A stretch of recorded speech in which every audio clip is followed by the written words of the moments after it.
busy summer in Iowa. What's some of the things people need to know about that's been going on down here? Well, right now we're in the middle of our Summer Nights concerts as far as the events go, every Thursday night, and we've had a nice year. We've only had to move the event to the Civic Center once this year because of the drought. And folks like to be outside anyway, but we do have the convenience of moving the concerts to the Civic Center when we need to. And last year it seemed like we did that quite a bit, but this year we've been fortunate and I had to do that. And so like I said, the concerts have been going great. We've had nice crowds out there. People just really enjoy being there. And we're getting ready for our fall events, which are coming up, I mean, just really in a month. Depot Day, we're booking vendors for that now. That'll be the second weekend in October the 11th and 12th. That's a Friday and Saturday. The next week after that's our chili cook-off, the 16th, and then we'll close our fall events with our big Halloween on Main, which is always the Saturday before Halloween, which is the 26th this year. And so a lot to look forward to coming up in the fall, and then we'll talk about Christmas later, but I mean that's just really around the corner as well. But we've had a nice summer here. Everybody is engaged. People love when the community comes together. There's some other events that are not really town sponsored, but we had a church sponsor an ice cream churning event where they made homemade ice cream, and it was on a Sunday evening, and there was a lot of folks that really turned out for that. So I see that becoming an event that we'll probably we'll see next year, and hopefully that'll become a staple event throughout for Iowa.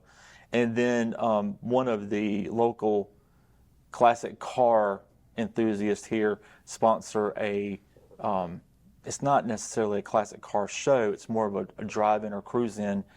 I think it's every Friday night it's called Sparkling Jewel Car Wash. It's the local car wash here.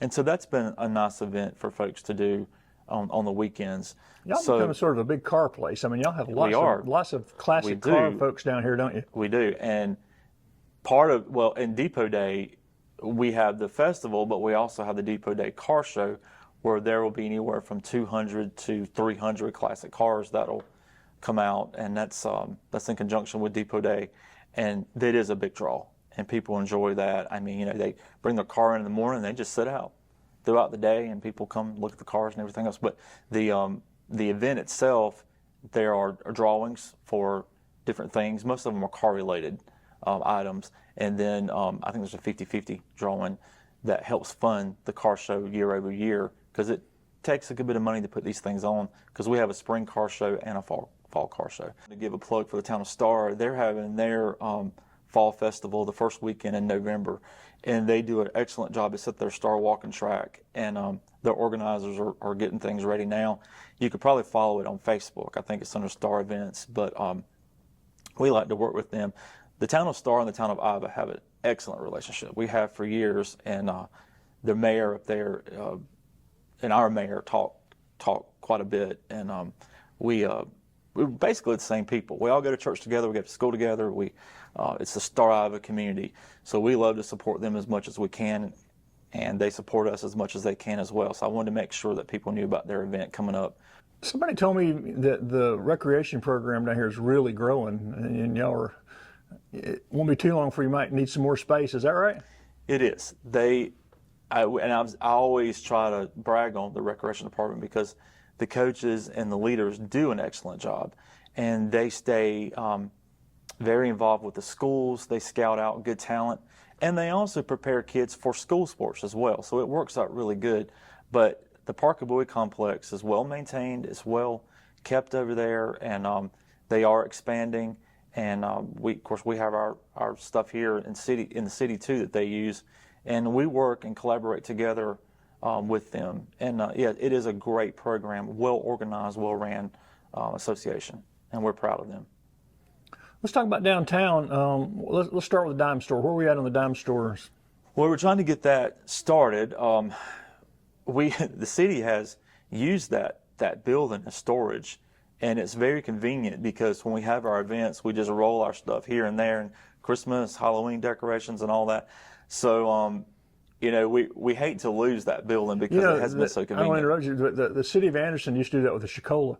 They really- stored all their Christmas and all those decorations in the old Chicola, and it was sort of an empty building. Well, it's good to have a building that close to downtown, so we're not just carrying stuff over and over and over the place. But we do have we have some plans in place, and we hope to get that rolling the first part of the year. I know I had said several times when we've met that maybe sometime this year or whatever, but the likelihood at this point of really getting it going is probably not going to happen. So it's probably going to be in January, but that will be the new museum. And we have the museum stuff stored in there now. It's put away, it's in a safe location, but it's in there. That's going to be an exciting project. The library project has already started. Construction is taking place now, and they seem to be doing, going pretty fast with it. Preliminary stuff, of course. But hopefully this time next year we'll have a new library up there. That'll be a big deal for downtown, not just gonna because be a it's a big library, but just because it's an attraction and a cornerstone. Yeah. Well, one thing downtown needs is we need something to engage more pedestrians downtown. You have restaurants there, we have our concerts, but this is going to be an uplift to the aesthetics downtown. This is going to be a nice modern building. I think our downtown is beautiful. The landscaping, our gazebo, our trees, all that looks great, but the buildings need an upgrade. They need a beautification and enhancement. This is going to be that for downtown. And hopefully this will sort of start a trend for the other buildings to paint, to just do some facade improvements, because everybody wants a pretty downtown. And that's more than just trees and plants. The buildings need to look good. They need to have fresh coats of paints from time to time. And so this is going to be a nice modern building that's going to do a couple things. First of all, it's going to be an aesthetic upgrade. It's going to attract people. And I think it's also going to be a place where the community comes together for where we're moving in terms of libraries, not just books, but technology. Work at home moms and dads really too can go there and utilize that space just to get out of the home. And I think it's going to be a good thing for all of us once it's in place. And you mentioned that y'all do have sort of a unique space in downtown Ivy already, with a fountain and a lot of green and the gazebo and benches and stuff. It's already a place where there's space for people to come and spend time. And that's always been our vision, to be able to see people out just enjoying. I mean, we created the lawn out in front of the gazebo with the hopes that one day we'd see a family out there having a picnic, and we're going to install some swings at some point. But it is a really nice place to just relax. And you do have the traffic on 81. You're off 81 as well. So, I mean, it's not like you're going to get hit by a car or anything. It's a safe place, but it is, we're fortunate because a lot of towns don't have that space to create. And so we're very proud, and we do take a lot of pride in our landscaping and our we try to keep it clean, of course. And this library is going to be really good to help us start a trend of making our buildings look nicer, which is really important. And as soon as the library is complete, then we have where the library is at now, their temporary location, the former museum, we have that beautiful building to do something nice with as well. It's one of the only two-story buildings that we have in downtown. So that we're going to be looking for a use for that building really soon, and how we can improve the facade of that building as well. So we're in for a couple of years of just some really cool things to happen downtown to improve it. How did the farmers market season go? I know y'all have a farmers market here now. So we have a couple of regular farmers who show up. We're not really just farmers, but craft as well. Craft folks that are there every Saturday, and they have their customers that come in. And so it's going well. I think maybe one steady farmer and one steady craftsperson has been there every week, and then from time to time you'll have some more that'll come and join them. And but the farmers market is a unique location because it's not just for farmers to sell their products, but throughout the week it's used for different things. We do I think every Wednesday night a church uses it. They have an open air church service up there, and I've got some calls in just the last couple of weeks from other churches that are wanting to do revivals there. We rent it out for birthday parties, for graduation parties, and so it's a really nice building. The restrooms are there. open air, of course, and the architecture is beautiful, I think. We tried to, when we had the building design years ago, we wanted to mimic the old depot the best we could. And that's sort of where the design came from. But it is nice for us to have that right in downtown. And it's plenty big enough for more farmers to come out if they'd like to. We don't charge farmers. They don't have to register with us. All they have to do is just show up. And so that's been a nice appeal to a lot of the farmers in town. So we're proud of that. And we don't really work to make it more useful. We just let the farmers word of mouth. And of course, Facebook is a big deal these days. They advertise their products and when they're going to be there. We are working with some potential developers with the Jackson Mill property, and things are looking good there.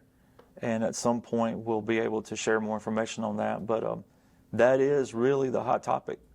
Has been for a long time. It has been. But do you think it's really making progress now? You think I do. Heading towards? I do.